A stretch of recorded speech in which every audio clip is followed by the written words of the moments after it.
Assalamualaikum warahmatullahi wabarakatuh. Eh, Alhamdulillah hari ini kita bisa bertemu ya untuk melanjutkan diskusi kita pada mata kuliah metodologi kualitatif. Seperti yang pernah saya jelaskan pada pertemuan sebelumnya, bahwa mulai dari pertemuan ke-7 begitu ya, sampai dengan nanti pertemuan terakhir, itu lebih pada mahasiswa melakukan ekspos terhadap hasil kajian dan terhadap tugas-tugas yang diberikan, gitu ya. Untuk minggu sekarang itu pertemuan ke-12 ya, oke, pertemuan ke-12 yang akan membahas tentang kuesioner ya. Oke, jadi untuk pertemuan sekarang yang akan didiskusikan adalah tentang kuesioner dan tentang interview ya dalam penelitian kualitatif. Oke, dipersilahkan sekarang kelompok yang bertanggung jawab untuk melakukan ekspos untuk bisa melakukan ekspos. Silakan. Bismillahirrahmanirrahim. Assalamualaikum warahmatullahi wabarakatuh. Waalaikumsalam warahmatullahi wabarakatuh. Sebelumnya yang terhormat kepada Bapak Dr. Uba Umbara MPD selaku dosen pengampu mata kuliah metode penelitian kualitatif serta teman-teman semester 7 yang kami cintai dan kami banggakan. Baik, di sini kami dari kelompok 5 akan memaparkan tentang kuesioner. Langsung saja kepada materi yang akan disampaikan. Yang pertama akan disampaikan oleh saya sendiri. Nah, adapun di sini ada pengantar. Kuesioner merupakan teknik pengumpulan data dengan cara memberi seperangkat pernyataan atau pertanyaan tertulis kepada responden untuk dijawab. Nah, di sini ada menurut Wilson dan McLean tahun 1994, kuesioner banyak digunakan dan bermanfaat sebagai instrumen untuk yang pertama itu untuk mengumpulkan informasi survei. Kemudian yang kedua yaitu untuk menyediakan data berstruktur dan seringkali numerik. Nah, adapun data berstruktur ini adalah semua jenis data yang pemformatan, angka, dan tata letaknya berada pada bidang yang tetap dalam file tertentu. Kemudian yang ketiga yaitu bermanfaat untuk atau dapat dikelola tanpa kehadiran peneliti dan sering menjadi relatif mudah untuk dianalisis. Nah, di beberapa penelitian biasanya ada kuesioner yang didampingi oleh peneliti, ada juga bisa yang tidak didampingi oleh peneliti, sehingga apabila ketika tidak didampingi oleh peneliti maka memudahkan untuk proses pengumpulan datanya. Adalah mereduksi massa data yang telah diperoleh ke bentuk yang sesuai untuk analisis. Hal yang dimaksud untuk mengidentifikasi dan menghilangkan kesalahan yang dilakukan oleh responden. Moser dan Carlton pada tahun 1977 menunjukkan 3 tugas utama dalam penyuntingannya. Yang pertama adalah kelengkapan, dilakukan untuk pengecekan bahwa setiap pertanyaan memiliki jawaban. Jadi si kuesioner itu sudah diisi oleh si respondennya. Yang kedua, ketepatan. Sejauh mungkin dilakukan pemeriksaan bahwa semua pertanyaan dijawab secara akurat oleh responden. Yang ketiga, keseragaman. Pemeriksaan dilakukan bahwa pewawancara telah menginterpretasikan instruksi dan pertanyaan secara seragam.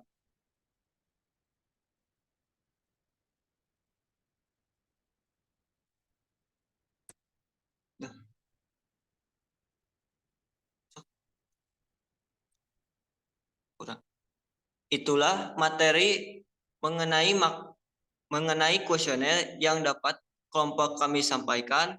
Barangkali ada yang didiskusikan ataupun ditanyakan, dipersilahkan.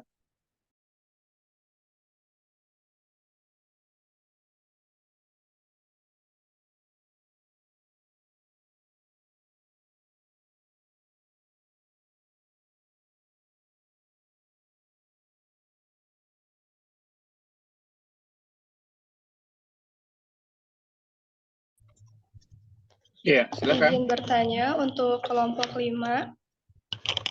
Ya, oke. Ya, silakan Elis. Baik, untuk tadi kan dijelaskan bahwa dalam pertanyaan di kuesioner itu ada dua jenis, ada yang secara tertutup dan juga terbuka. Nah, kalau misalkan tertutup kan kita menganalisisnya dengan menggunakan poin-poinnya, kayak misalkan tadi di skala Likert itu kalau sangat setuju 5, kalau setuju 4, dan sebagainya. Nah, kalau misalkan di pertanyaan terbuka, itu untuk menganalisis hasil kuesionernya itu gimana? Mungkin itu pertanyaannya, terima kasih.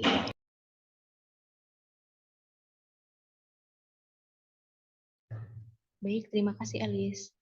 Mungkin izin menjawab ya, tadi kan ada pertanyaan terbuka dan juga pertanyaan tertutup. Nah, tadi kan untuk pertanyaan tertutup itu ada yang bersifat nominal, ordinal, rasio, dan sedangkan untuk pertanyaan terbuka itu sifatnya itu datanya itu berbasis kata. Nah, jadi bagaimana untuk menganalisisnya? Tadi kan sudah disinggung juga untuk analisis pertanyaan tertutup itu tadi ada angka-angkanya. Misalnya dalam skala Likert ada 5, 4, 3, 2, 1. Kemudian dilakukan perhitungan secara kuantitatif. Nah, untuk pertanyaan terbuka, tadi kan hasil data yang dihasilkannya itu berbasis kata. Nah, jadi akan dilakukan dengan analisis data kualitatif. Misalnya itu menggunakan analisis data Mills dan Huberman, salah satu contohnya. Jadi untuk data yang telah dikumpulkan itu dilakukan tahap reduksi ataupun dilakukan pemilihan jawaban dari responden. Kemudian setelah direduksi, selanjutnya adalah tahap penyajian data, disajikan data yang telah dipilah-pilahnya. Kemudian dilakukan tahap verifikasi, data-datanya itu setelah disajikan dilakukan verifikasi mulai dari validitas, reliabilitas, dan lain-lainnya, dan selanjutnya yaitu kesimpulan. Begitu barangkali, apakah masih ada yang ditanyakan? Baik, cukup. Terima kasih jawabannya. Kalau tidak ada, kita resume dulu ya. Jadi inti dari apa yang kita diskusikan hari ini tadi adalah bagaimana memberikan penjelasan, gitu ya. Jadi tadi yang mengekspos materi adalah memberikan penjelasan tentang apa sebenarnya kuesioner tersebut, begitu ya. Dari mulai tahap mempersiapkan, begitu ya, membuat, menyusun kuesioner sesuai dengan tujuan penelitian masing-masing. Kemudian menguji cobakan kuesioner tersebut sampai dengan teknis bagaimana cara memberikan kuesioner kepada responden sampai dengan tadi yang terakhir dibahas tentang jenis dan bagaimana cara melakukan pengolahan data gitu ya ketika menggunakan instrumen kuesioner dalam penelitian baik boleh ya boleh dalam penelitian kualitatif atau dalam penelitian kuantitatif, tapi lebih khusus biasanya lebih sering digunakan pada penelitian kualitatif. Itu mungkin resume dari pertemuan kita kali ini yang membahas tentang bagian dari kuesioner gitu ya. Selanjutnya saya serahkan waktunya kepada kelompok yang akan memberikan ekspos tentang interview. Silakan. Assalamualaikum warahmatullahi wabarakatuh. Yang terhormat Bapak Dr. Uba Umbara MM MPD selaku dosen mata kuliah metode penelitian kualitatif, juga Bapak Evan Farhan Wahyu Puadi MPD selaku observer pada siang kali ini, serta juga rekan-rekan PMTK semester 7 yang insya Allah berbahagia. Di sini kelompok kami merupakan kelompok 6 yang beranggotakan Ade Yuliani, Ega Ismaya, dan saya Siti Nureli Sutiani. Di sini kami akan membahas mengenai materi selanjutnya mengenai interviews atau yang disebut juga sebagai wawancara. Nah, di sini kami memiliki 15 garis besar yang mana akan dijelaskan oleh masing-masing dari kami. Penjelasan yang pertama akan dijelaskan oleh rekan saya, Ega Ismaya. Dipersilahkan.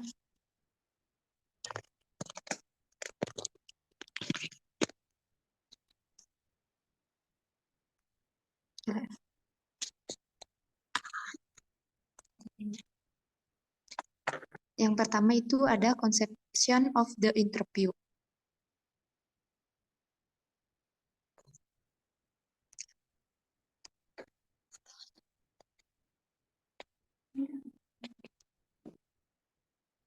atau konsepsi wawancara. Nah, di sini menurut Kitwood pada tahun 1977 menyebutkan ada 3 konsepsi wawancara, yaitu yang pertama ada sarana potensial transfer informasi murni, 2 ada transaksi yang pasti memiliki satu sisi yang perlu dikenali dan dikendalikan. Yang ketiga ada wawancara melihatnya sebagai perjumpaan yang perlu berbagi banyak fitur kehidupan sehari-hari.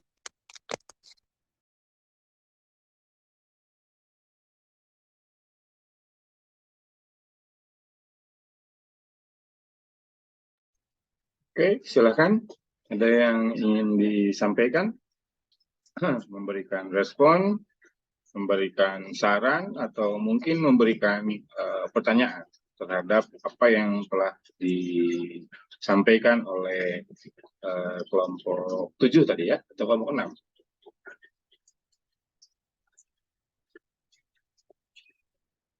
Jadi sebenarnya masalahnya hampir sama ya antara Yanto tadi, Elis, kemudian yang terakhir Cici.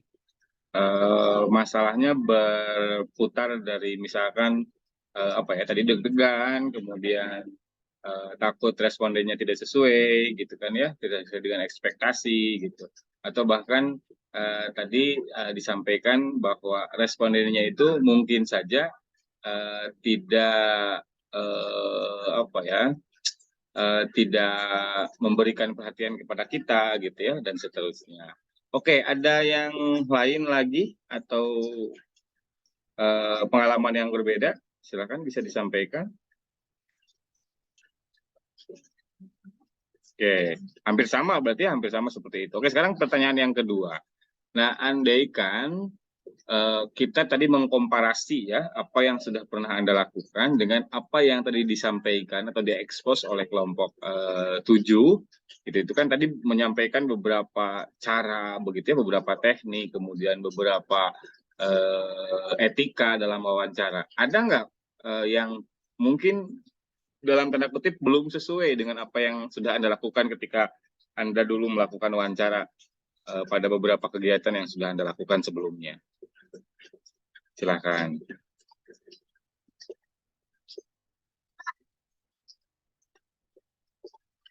Tadi kan dibahas ya, persiapan, tekniknya seperti apa, kemudian etikanya seperti apa, sampai dengan yang lebih spesifik tadi kan ya, cara-cara dalam melakukan wawancaranya. Nah, jangan-jangan maksud saya apa yang tadi Anda rasakan gitu ya, terutama yang dirasakan oleh Cici sama Elis dan Yanto tadi, jangan-jangan tidak sesuai dengan apa yang tadi disampaikan dalam ekspos gitu ya. Kan bahan tadi yang diekspos itu merupakan bahan hasil analisa kelompok tersebut gitu ya, dalam buku sumber yang sama-sama kita kaji ya. Kalau tidak salah itu pengarangnya Cohen ya, kalau tidak salah ya. Nah, jangan-jangan tidak sesuai. Nah, silakan, ada yang kita cukupkan dulu sampai sini ya. Jadi nanti kita sambung atau kita lanjutkan di pertemuan selanjutnya. Tentu pertemuan selanjutnya adalah Anda harus mengekspos hasil karya Anda gitu ya. Baik hasil yang tadi ditugaskan untuk membuat kuesioner atau yang ditugaskan untuk membuat atau yang ditugaskan untuk melakukan interview ya gitu ya. Jadi nanti pada pertemuan selanjutnya nanti Anda diminta untuk mempresentasikan kuesioner sesuai dengan tema penelitian Anda gitu ya, tema penelitian yang akan Anda lakukan. Dan yang di sesi kedua nanti Anda diharapkan itu melakukan role playing atau bermain peran begitu ya. Nanti ada yang berperan sebagai pewawancara dan ada yang berperan sebagai orang yang diwawancarai gitu ya, supaya kita bisa merasakan nih dan menganalisis apa kekurangan ketika kita melakukan interview terhadap orang lain gitu ya. Bisa dipahami sampai di sini? Silakan. Ada respon atau ada pertanyaan yang kurang dimengerti? Silakan. Oke, cukup ya, jelas ya. Oke, itu saja barangkali untuk pertemuan kita kali ini. Kita sudah sampai, ini sudah agak cukup lama ya, mungkin sudah lebih dari 2 SKS mungkin. Tapi tidak apa-apa, karena apapun yang kita diskusikan, seyogianya kita berharap ini memberikan manfaat begitu ya dan keberkahan bagi kita semua. Maka seperti biasa, mari kita sama-sama melafalkan kalimatul hamdalah. Alhamdulillahirabbil alamin. Semoga apa yang kita diskusikan dan apa yang kita sampaikan pada hari ini memberikan manfaat dan keberkahan bagi kita semua. Oke, terima kasih atas perhatiannya. Mohon maaf apabila ada kekurangan baik dari saya maupun dari kelompok tadi yang mengekspos materinya. Semoga apa yang disampaikan bermanfaat bagi kita semua. Terima kasih. Assalamualaikum warahmatullahi wabarakatuh. Ya, assalamualaikum warahmatullahi wabarakatuh. Waalaikumsalam warahmatullahi wabarakatuh. Ya, terima kasih atas kehadirannya pada perkuliahan hari ini. Silakan bagi yang masih off kameranya, silakan di-on-kan dulu agar kita bisa sama-sama bertatap muka walaupun dalam dunia maya, gitu ya. Oke, dalam kesempatan ini seperti yang terjadwal di dalam satuan acara perkuliahan atau rencana perkuliahan per semester, kita akan mempraktikkan atau kita akan membahas mengenai lembar atau instrumen wawancara dan instrumen angket gitu ya, atau kuesioner. Pada pertemuan yang sebelumnya kita sudah membahas atau mendiskusikan mengenai apa itu kuesioner dan mengenai apa itu interview. Nah, pada kesempatan ini di pertemuan yang ke-13 maka kita akan melakukan praktik atau membahas tentang tugas yang sudah Anda kerjakan, yaitu membuat lembar kuesioner dan lembar wawancara. Secara teknis nanti pada perkuliahan ini kita akan mendiskusikan tentang angket yang sudah Anda kirimkan tugasnya melalui WA Group ya. Dan nanti kita di sesi kedua akan melakukan sesi simulasi bagaimana cara seseorang dalam mewawancarai responden, gitu ya. Oke, untuk mempersingkat waktu, mari sama-sama kita mengucapkan mengucapkan Bismillah untuk memulai aktivitas kita. Bismillahirrahmanirrahim. Baik ya. Bismillahirrahmanirrahim. Kita akan bahas yang pertama tuh. Padahal udah di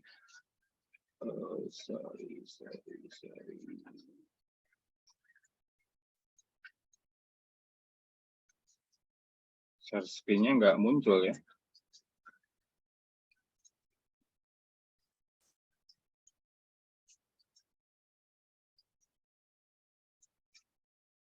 Oh ini.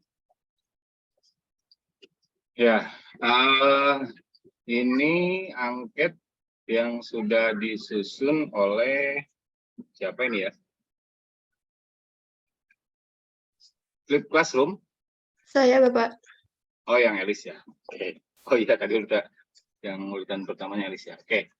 Ini angketnya tentang pembelajaran menggunakan Flip Classroom, begitu?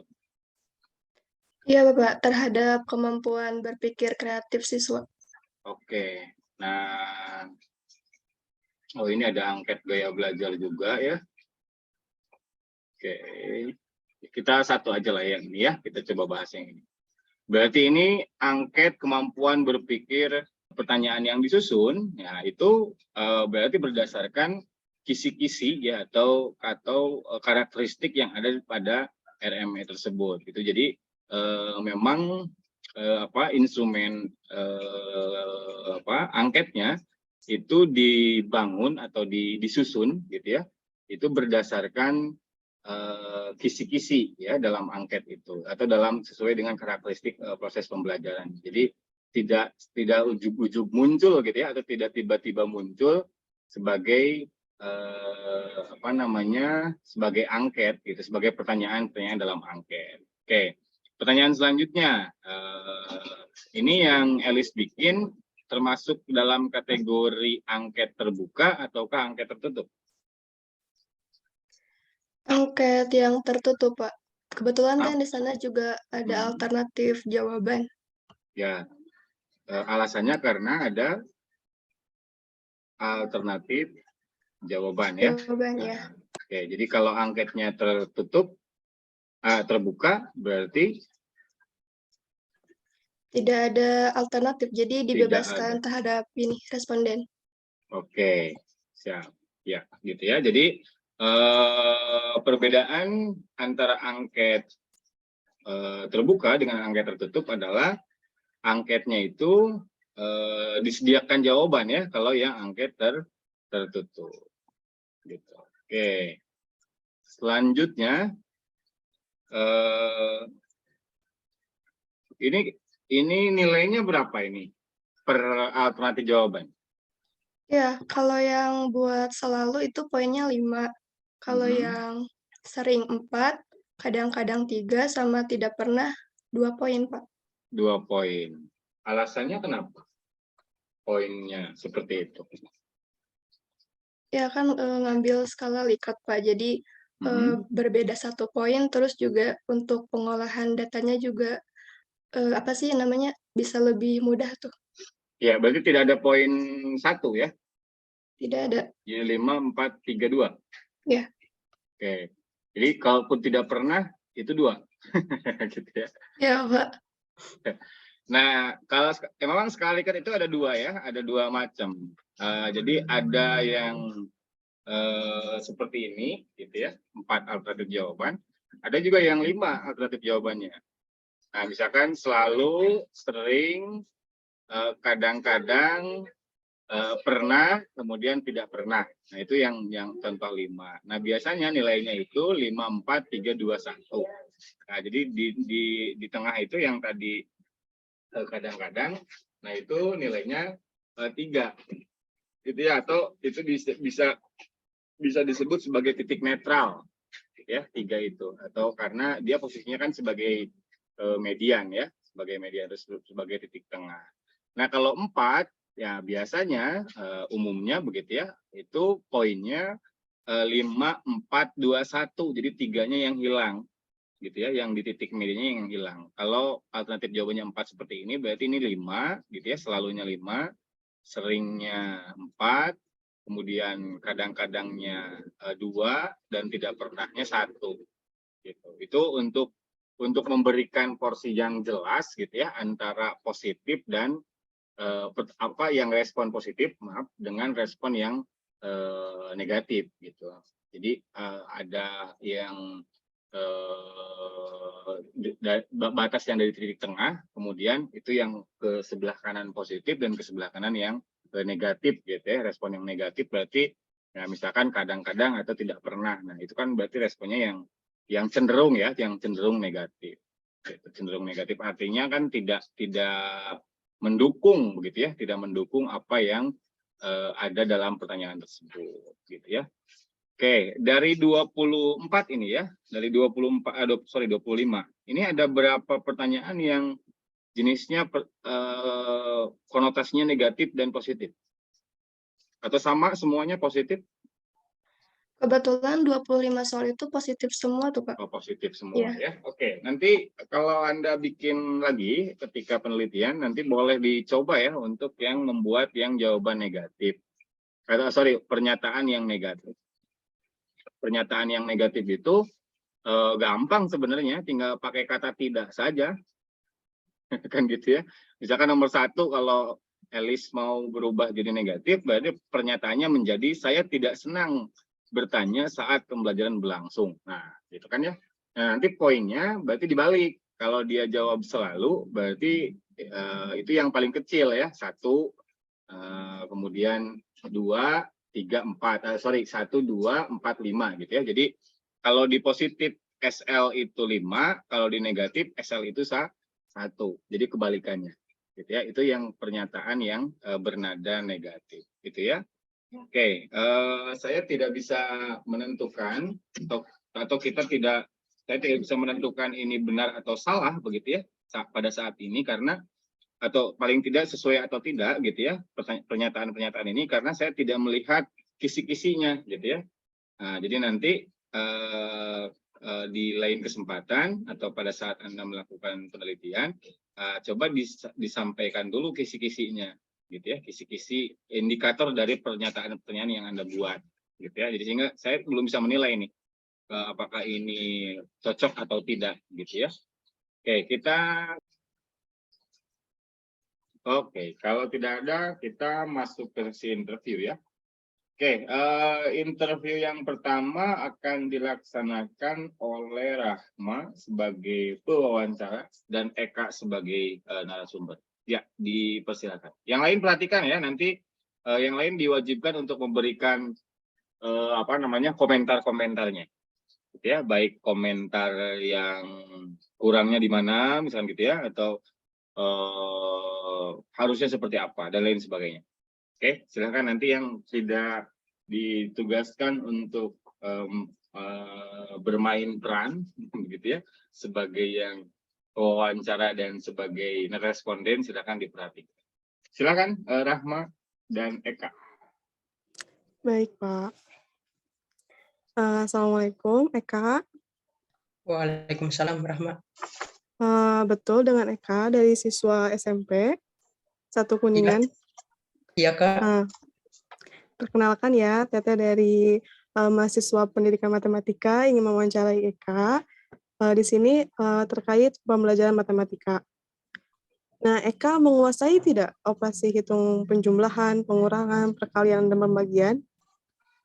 Alhamdulillah menguasai Teh. Alhamdulillah. Nah, ketika Eka belajar matematika itu ada rasa khawatir atau cemas nggak? Terkadang ada sih Teh. Ada.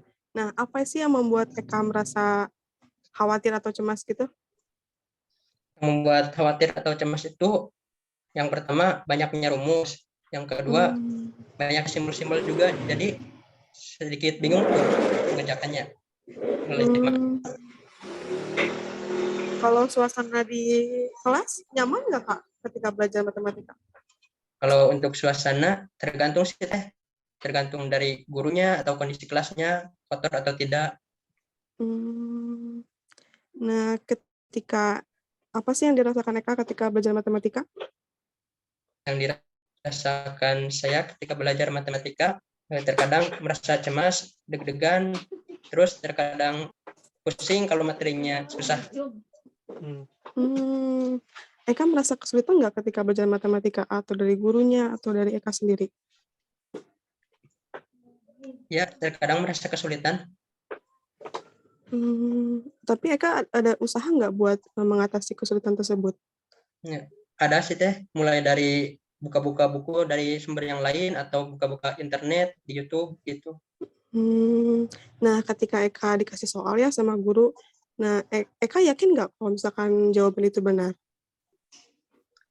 Kalau untuk yakin, kadang yakin, kadang kurang yakin Teh, tergantung materinya. Oh gitu, tapi Eka juga yakin ya kalau misalkan apa yang Eka kerjain dapat nilai bagus gitu? Ada prediksi gitu apa enggak? Ada Teh. Nah, ketika Eka kesulitan ya ketika mengerjakan soal, Eka nanya langsung ke gurunya atau ke teman aja? Awalnya sih ke teman dulu, kalau udah teman nggak tahu baru ke guru. Gitu. Ketika Eka mengerjakan soal, biasanya Eka ngecek lagi nggak jawaban-jawaban Eka, atau kayak ya udah weh gitu, betul gitu, nggak dicek lagi? Selalu dicek sih Teh. Belum dikumpulkan. Berarti Eka sudah bisa ya mengerjakan soal dari tingkat mudah sampai sulit? Kalau untuk tingkat sulit mungkin belum Teh, belum terlalu bisa lah. Iya. Eka setuju nggak kalau belajar matematika itu menjadi modal utama pada kehidupan sehari-hari? Setuju Teh, karena matematika itu selalu dipakai dalam kehidupan sehari-hari, misalnya dalam bidang ekonomi, dalam penjualan gitu. Ya baik Eka, terima kasih untuk waktunya, udah sempat untuk diwawancarai oleh Rahma. Terima kasih. Wassalamualaikum. Waalaikumsalam warahmatullahi wabarakatuh. Sudah Bapak. Sorry, belum di-unmute ya. Terima kasih Rahma dan Eka. Silakan yang lain ada komentar? Oke, terima kasih ya. Menarik. Oke, silakan bagi yang ingin berkomentar. Boleh raise hand dulu atau langsung juga nggak apa-apa. Sandra boleh menanggapi untuk yang tadi wawancara dari kedua kelompok sudah cukup baik, cuma mungkin dari sesi tanya jawabnya itu kalau menurut Diandra kurang berkembang gitu Pak. Jadi tadi kebanyakan dilihat itu dari jawaban-jawaban yang diberikan oleh narasumber kebanyakan pendek-pendek, jadi tidak bisa berkembang lagi gitu. Jadi pertanyaannya, jadi setiap pertanyaan tuh nggak bisa dikulik lebih dalam gitu Pak. Mungkin Oke, seperti itu. Jadi kesalahannya ada di respondennya atau ada di narasumbernya kira-kira? Mungkin dari narasumbernya, dari si pewawancaranya bisa memancing dengan pertanyaan lain yang masih berkaitan dengan pertanyaan tersebut, itu Pak. Oke. Mungkin Jadi yang harus dirubah adalah pertanyaannya gitu ya, supaya si responden itu memberikan jawaban yang lebih variatif lah begitu ya, tidak singkat-singkat gitu mungkin maksudnya Diandra. Ya, halo? Iya Pak. Oke. Oke ya. Oke, cukup? Ya, terima kasih kalau cukup. Kita berjumpa lagi nanti pada pertemuan berikutnya. Dan untuk sesi ini kita akhiri dengan sama-sama mengucapkan hamdalah. Alhamdulillahirobbilalamin. Alhamdulillahirobbilalamin. Semoga apa yang kita diskusikan hari ini memberikan keberkahan dan manfaat bagi kita semua. Terima kasih sekali lagi atas perhatiannya. Saya tutup. Wabillahi taufiq walhidayah. Wassalamualaikum warahmatullahi wabarakatuh.